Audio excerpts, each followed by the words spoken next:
தங்கத்திருப்பாதம் வணங்கும் போது தங்கத்திருப்பாதம்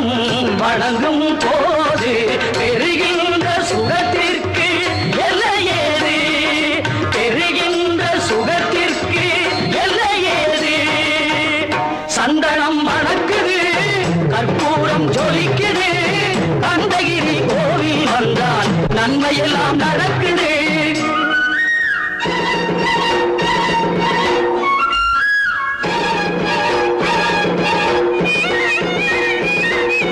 மயில் மீது மன்னனை இருக்க வைத்து 7 ஸ்வரம் பாடும் கிங்கிணி சருங்கை கட்டி